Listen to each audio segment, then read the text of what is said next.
So to our buddy Pete Gillen, CBS Sports Network college hoops analyst, former coach. He was on the bench at Xavier, Providence as well as Virginia. Tiki's old school, and he's working the game tonight. UNLV and Air Force at 9:30 Eastern on the network.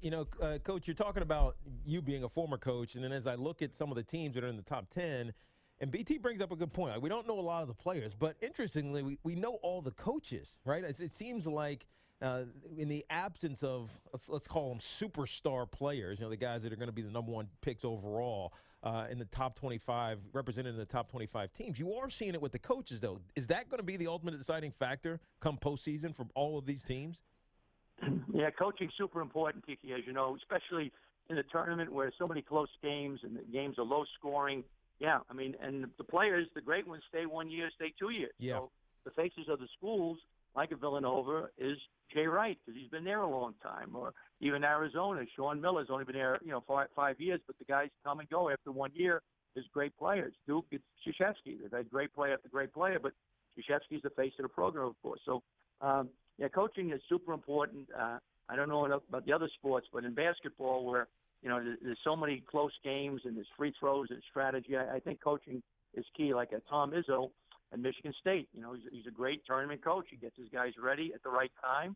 They play hard, and they have bumps during the year. And everybody said, "What's the matter with Michigan State?" But they get it together, and it's because of his great coaching, and he has great talent. Yeah, don't remind me, Pete. That's the Virginia nemesis the last 2 years in the Sweet 16. Yeah, they got it twice. In Michigan State. It was a tough draw. As you know, last year they were 7 or 8 or something. I forget the number, but they were down, and Virginia played them second round, and it was a terrible draw for Virginia. And Michigan State had a great team, and they got to the Final Four. So I think UVA this year is going to do really well. I think they're going to go far, this season. Unless I saw this draw where they had a Michigan State in their bracket again as well. But anyway, you talk about Duke and you talk about Coach K. I mean, they fell out of the top 25 for the first time in a long time that I can remember. Obviously, they worked themselves back in because they beat Virginia at a buzzer a couple of nights ago. What's been the issue with Duke?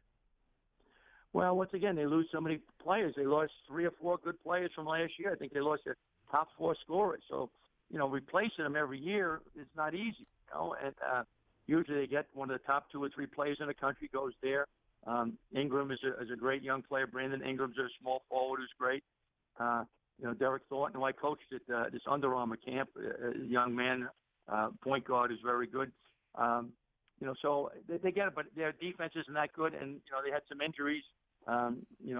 Big guy got hurt, so I think their problem is they're just youth, and they're not playing great defense. They're not really physical inside, so they're still very good. They're dangerous, but they're losing so many guys from last year, 4 of the top 4 scorers, and then having some injuries this year. So Emil Jefferson, I think, was the guy who got hurt.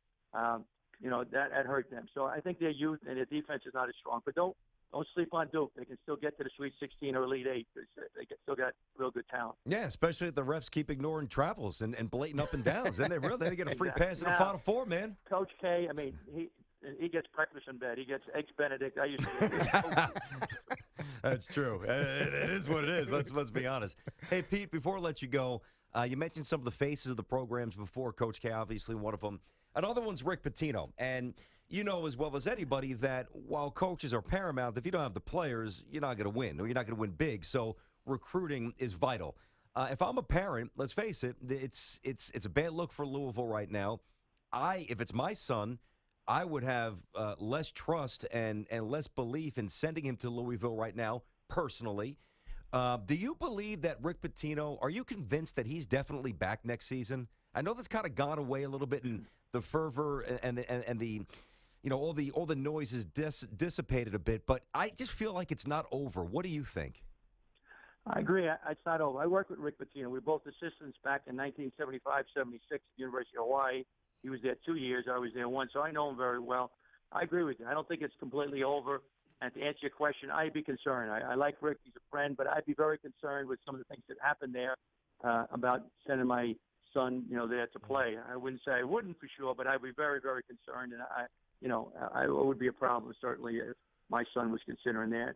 Who knows what will happen? I mean, the thing is, Rick Pitino brings in about $4 million to their basketball program. He's a great coach, so but hopefully they'll get it worked out. But I still think there's a cloud there. I really don't know what will happen. But at what point, Pete, does the administration not allow Rick to determine his fate? I mean, there's got to be some sort of intervention if it's true. Listen, we all know college sport is about, and we can position it as academics all we want, but it's about business. Yeah. We all, let's be big boys here. And once the business is compromised and now the integrity is compromised, in my opinion, it really shouldn't be Rick's choice. Well, once again, the successful coaches, you can look around, there's a lot of coaches that are successful that have been on probation, different problems, they're still there. Why? Because they bring in money to the program. Yeah. It's really professional sports at the college level in a lot of ways. Yeah, it feels so like much money being made by the universities, by the coaches, by the different people that sponsor them. It's professional sports. It's not college sports. Sadly, it's professional sports. Yeah, no, it's strange because it feels like the university, Kentucky, their self-imposed ban. I mean, that wasn't NCAA ruling. That was a self-imposed ban. It feels like they're heading down that something's going on here. We need to get ahead of it. And talking about Louisville. Yeah, Louisville. Yeah, I mean, so that kind of points a bad picture at the coach. I hope not, but it would be a concern. I agree with you, Brandon. I think that it's still, something could happen, but hopefully not. But it's tough.